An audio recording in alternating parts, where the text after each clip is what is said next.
Number 5, discussion of purchase of ADA compliant playground equipment in the amount of $238,973.33 for Navarre Sports Complex from J.A. Dawson and Company Incorporated under Florida State Purchasing Authority contract number 110179.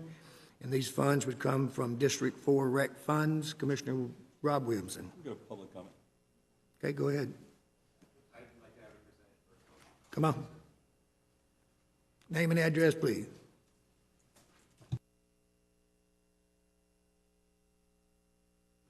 My name is Andrew Adams, and I'm at 2642 Barefoot Creek Circle in Navarre. I was notified of this playground by Sandy Kemp with the Navarre Press. She mentioned to me, after having discussions with her at a private meeting, that there was going to be this new playground put in. I am a certified playground safety inspector. I have been since 1996. Up until September of this year, I represented another company that would have been a competitor for J.A. Dawson. Therefore, I wouldn't have made a comment at that time.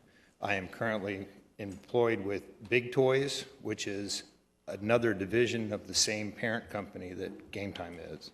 So therefore, I'm not trying to dissuade you from purchasing from Game Time in any way, shape, or form. I'm just making comments about the particular design and the process that it took to get to where we are. I think that $250,000 or $238,000 is an awful lot of money to spend without having had any public comment whatsoever. There's not been a single meeting that the public has been invited to give comment to this playground. My concerns with the playground are safety-wise. There's something in that plan that's called a zip line, and a zip line by any standard should be, oh, it's up there. A zip line by any standard of the imagination should be on a fully supervised playground that's not accessible to the general public without some, that's it. That right there, that whole black line across the bottom part of that's it right there. Now, children will get on the top and they will go all the way at the top of the picture. They will go all the way down to the bottom, and there's nothing that they can do to stop. There are no brakes on that. They will continue on. If there's another child in the playground who is hearing impaired or vision impaired or motion impaired, they can't get out of the way. If there's a little child on that playground who happens to toddle in the way of somebody on that zip line, they will get mowed down. So I don't think that Game Time has any promotion that this should be in a public playground. It should be at a school where there's supervisors or at a camp where there's supervisors. The other issue I have is that structure under the green roof. Can we do the highlight that green roof structure there? Right there. That structure is a non-standard Game Time structure. All standard Game Time structures, the top deck is only 6 feet tall. That blue slide, that curly slide, if you look at it, go ahead and if you go back to the other version, other view, that blue curly slide on the left-hand side, that is a tube slide, and it is very, very, very easy to climb the outside of that tube slide. Use your cursor to go up the top of that tube slide. Right there. Okay, children falling from that place to the ground is over 12 feet. There are no surfaces that are approved for a head injury protection at 12 feet. None of the surfaces, even if they do provide head injury protection, are designed to prevent long bone or other injuries.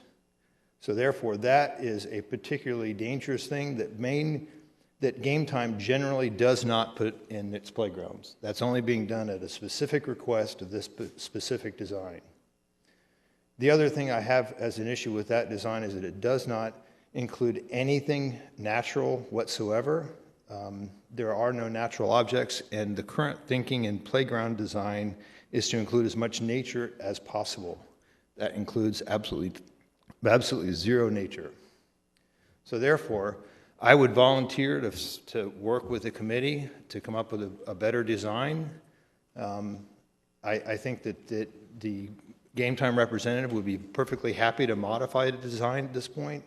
You know, the amount of money doesn't bother me. It's just We need to have a playground that meets better ages. I also would request, Mr. Williamson, that you consider a frisbee disc golf course at that park, because it addresses much more wide ranging of ages. I can play it, you can play it, the kids can play it. Frisbee golf is a very popular sport. If you look at the Shoreline Park, it's being used all the time.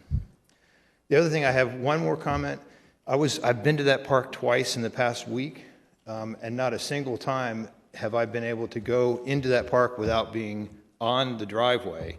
There's not a pedestrian entrance at all. The fencing is all the way down Pawnee. It's locked up, cannot get there. People have to walk all the way around to the same place that the cars are going in and out. They can't get in that park by walking. So if you're at the YMCA, you're doing a workout, you want to go to a playground, you have to get in your car and drive to the park that's right across the street instead of walking across the street. That's the end of my comments. Thank you. Thank you, Commissioner Rob Williamson.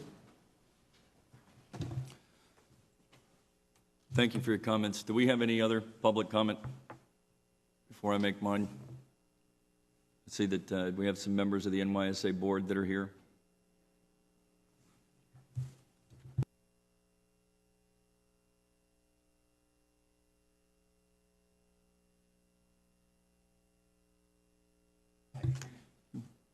Hit the speak button there. There, is that better? Darren Thomas, 7315 Brewster Street, Navarre. I also serve as the Vice President of the Navarre Youth Sports Association. We actually have, this playground has actually been a part of our park improvement plan since we rolled that out last year. We were able to get about one project completed during that time, but meeting with Rob Williamson back in November, he asked us to, provide that plan to him to help us work through the desperately needed improvements to our park.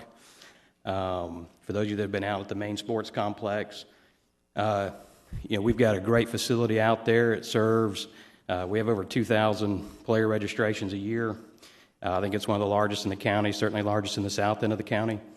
And we provide an excellent sports program, but our facilities, get used a lot. And the upgrading really hasn't been coming at the pace that we really needed it to come.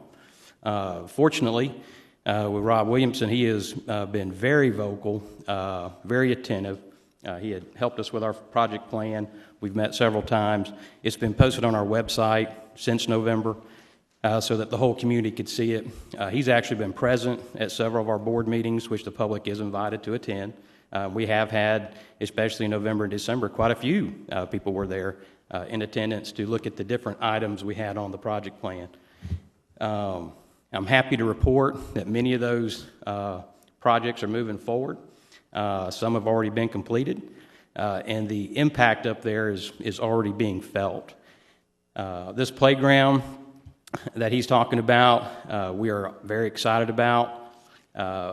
The existing playground that is there is very old. We've had a couple of new pieces just put in recently, but just working up at the fields this past weekend, we had several families up there taking advantage of the existing, playground that we have, and I was excited knowing what's coming and what's going to impact those families and having a lot more families up there. Access to the park there's actually two main entrances, kind of a front entrance and a rear entrance to the park. It's been secured, over the past month due to the construction that's been going up there with the score tables. Over the past week, it's been opened back up for people to have access again now that the score tables are complete. And the stands have been built, on the football field. So we're very excited about the impact this is going to have, on our community, and certainly appreciate all of y'all's support and efforts in that regard. Thank you. Hey, Darren, if I could.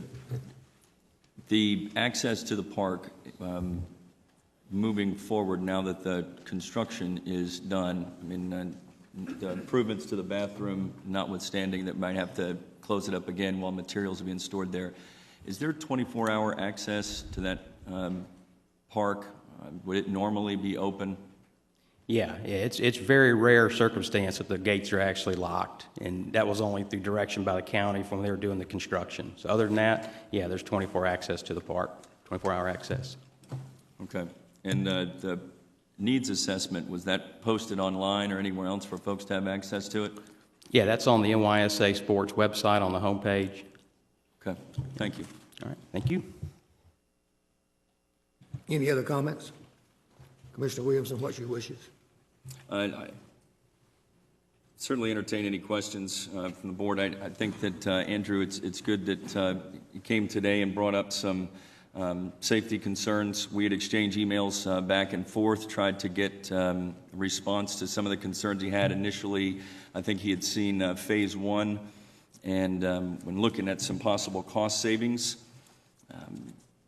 looked at combining both Phase 1 and 2 to do the complete project and saw that it would save almost $10,000 to do it all at one time. The company that's doing the installation, it was their design. The funny thing is, the only request that was made about the slide was I had requested that one of the slides be removed. So there would only be one slide instead of two, and that there would be a climb-up access up and down on the other side. But there will be additional safety signage placed there. This is the company's design. They are certified in one of the largest playground design installation companies there is. And they do all the installation for the park. Yes, there was an existing playground here, but that playground pretty much consisted of some swings, and only one of the swings, I think, is functional at this time, and a small playground unit that you might see behind in the backyard of somebody's home. And then there was recently a couple of pieces of equipment that were placed in there, but there was really only one passive park in District 4, and an overwhelming concern of the residents was to have more access to parks. So my recommendation would be to move this to Thursday's agenda without objection for the 238-973-33. One more speaker. Yes, ma'am. Stacy Wright, 8675 Sandpine Drive, Navarre. You know, pretty much I'm on the board of the NYSA. I'm the secretary, and I just wanted to second everything basically Darren said, but I also wanted to thank Commissioner Rob Williamson and thank all of the commissioners for your continued support of the NYSA. I came here, I believe, in may have been December or January, and I expressed my concern for the growth of the park, but not the growth of the facilities. So I just want to commend you on, everything that we've seen done at the park so far.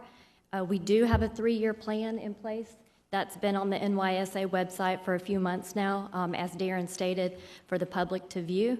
And all of the meetings, as Darren stated, are open. And I just wanted to thank you for being actively part of our youth. Thanks. Thank you.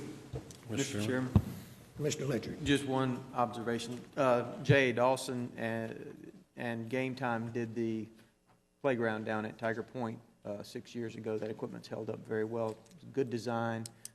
We have a different engineered surface. Instead of the rubber, we have the AstroTurf. But as soon as this gets installed, I have no doubt that it's going to be overrun with screaming, laughing kids, because that's what happened down at Tiger Point.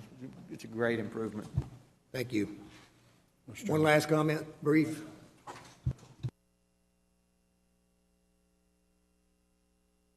This is Andrew Adams again, 2642 Barefoot Creek Circle.